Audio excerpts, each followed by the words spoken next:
Yeah, yeah, it has some, that's the zodiac. You'll notice Aries is at the top because I'm an Aries. So that's a very Aryan quality is to be number one, you know, so you have to be at the top. So I figured I could take artistic license there. So anyway. Do your color selections have any, besides you talked about using complementary colors, do your colors have any symbolic? Yeah, they do. They do. Mandalas in general, that they're predominantly certain colors or colors Yeah. for certain reasons? I pick certain colors for certain reasons.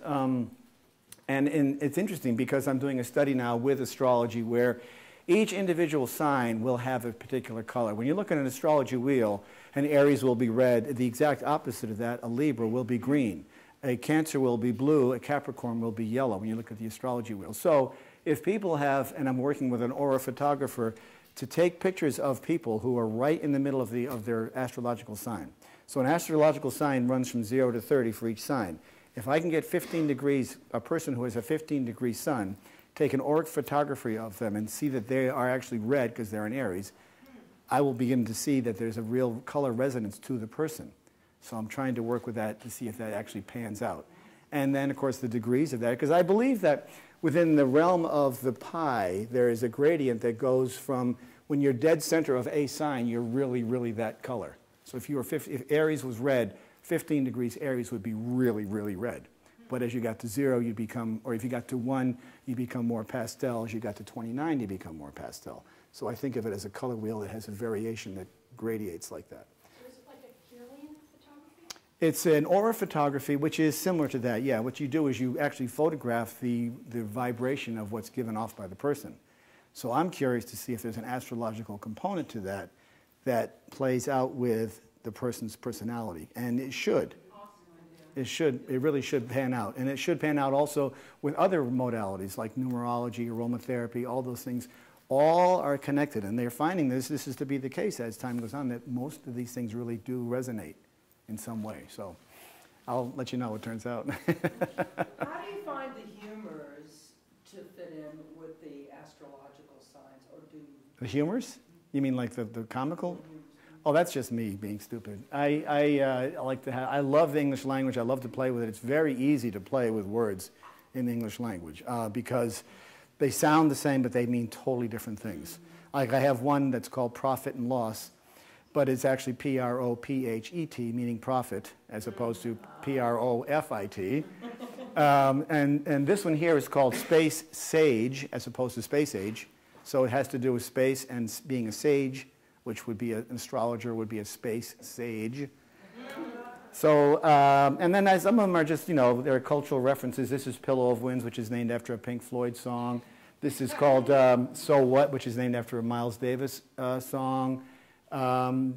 That's Tabula Rasa, which is supposed to be a clean slate. Obviously, it's not a clean slate. And this is a Hindu word for samadhi, which is has to do with reflection and meditation. That one's tandoori, which is Indian cooking, and it has the bright oranges in there. And then that one over there with the Chinese symbols is called Mercy, Mercy Me, which is the song by Marvin Gaye.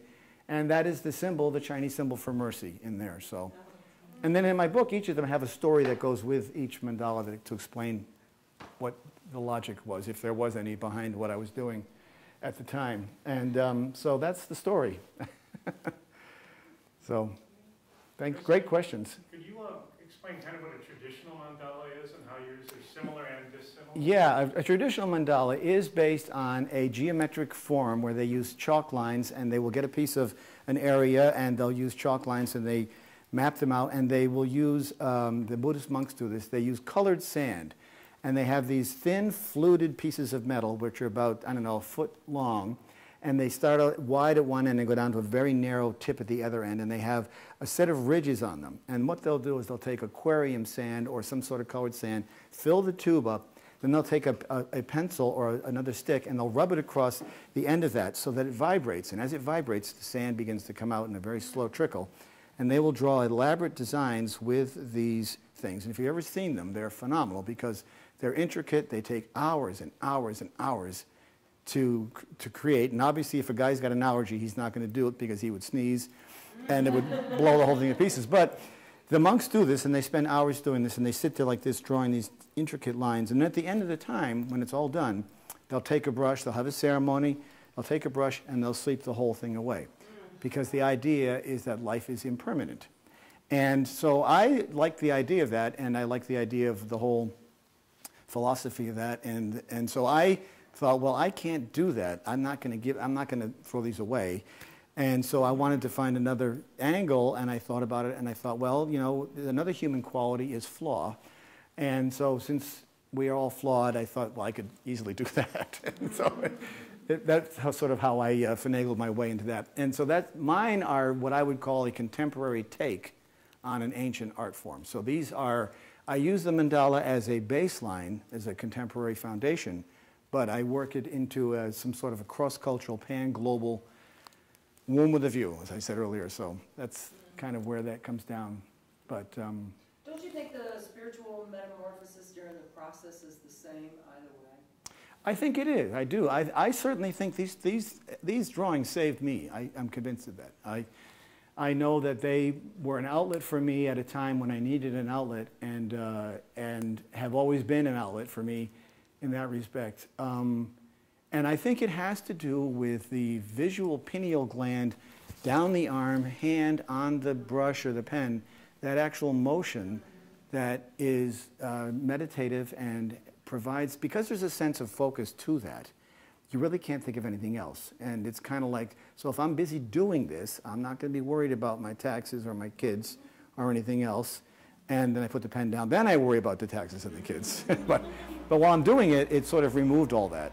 So that was a good thing about that. So, and obviously we got a vibration, but that's good. It's a good vibe. So anyway, and it's getting even louder. But anyway, so. Isn't that the same parallel to the sand? The meditative Yeah, it is. thing to the sand is parallel to the meditative thing that you would have with your paint. Absolutely. Yeah, that's exactly the point. That's what they do. They are in deep meditation when they're doing that. And to watch them doing that, you can see why they get so immersed in it, because it's very fine work and it is incredibly accurate. I mean, these guys are drawing lines that are so tight when they're doing it with sand, and you're like, okay, well, what happens if you get one grain of sand in the wrong place? You can't go in and move it.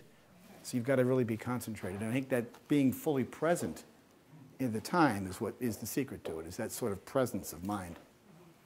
That really makes a difference with that. So yeah, they've really been very helpful to me, and that's why, I mean, I have found that I've worked with children who have come from disturbed families. I've worked with other people who have had psychological issues, and I've used them as a form of therapy, and I teach classes on them to help people use this as a therapeutic tool, because they find a place to put their emotions. It's kind of like writing a journal, you know. It's another way of putting yourself into something, so then you don't have to worry about it anymore. You can kind of put your stuff in there, and it's like putting it away in the closet. You don't have to carry it around anymore. Well, you're the one that brought up Jung, isn't it? Jung, if I understand it correctly, who kind of the underpinning behind his belief was that man's psychosis was separation of spirit. Yes. Which was a huge split from Freud. Right. So I see that as an absolute reconnection. Yeah, and I think that that's a really good point, because Freud and Jung definitely departed from each other at a certain point in time. Freud was really stuck in the whole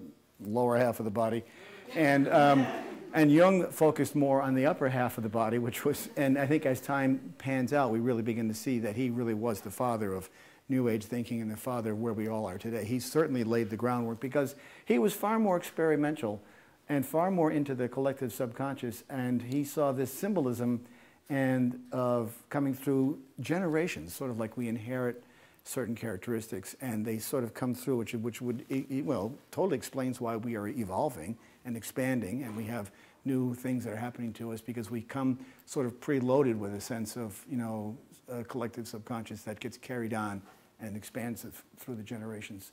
So I really, and Jung was really much of a, kind of got banished by the psychological crowd back then, because he really saw validity in astrology. I mean, he would study astrology every day. He would look at clients' charts, and he'd ask them their birth date, and then he would match that up with what he found doing his own psychology work. So he saw direct correlations. So, I mean, this is really, I think, valid, but that's for me to say. I mean, that's my opinion on that.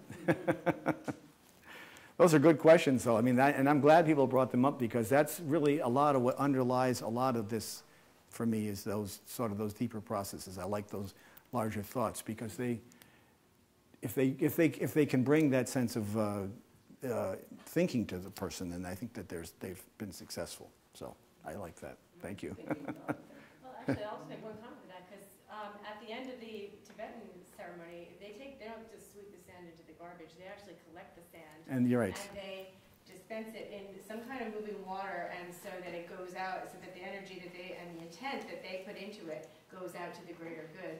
Where, if you want to bring it to the contemporary mandalas, you're getting them on the walls and getting them in puzzles and cards, and anytime someone sends a card or something like that, it's spreading that intent and goodwill and community. That's a good point, yeah. Yeah.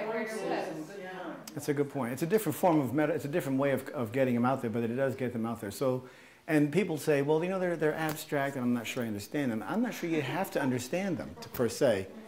You know, I don't. When did you have to understand art? Well, that's a good point too. But it's funny because in the art world, they're not regarded as fine art, even though they probably take as much time, easily as much time to create as any other form of art form. Is that by virtue of the repetition? I think so. Yeah, I think so. I think the fact that there's repetition. So if I could just take maybe a quarter of that and put it on a wall, maybe I'd do better. And that's kind of what I was thinking here. This is actually formed of some pieces of other mandalas. As a matter of fact, if you look here, you'll see this piece right here is actually a piece of So What, and there's a piece here from another one, and then I improvised beyond that, so it got a little carried away, but that was the logic behind what I had done there, was to try to get, you know, a different, more abstract point of view there, because I thought that's what it just seemed to make sense to me at the time, so anyway. But I thank you for all coming, and it's great to have you here, so I really appreciate it very much. And thank you.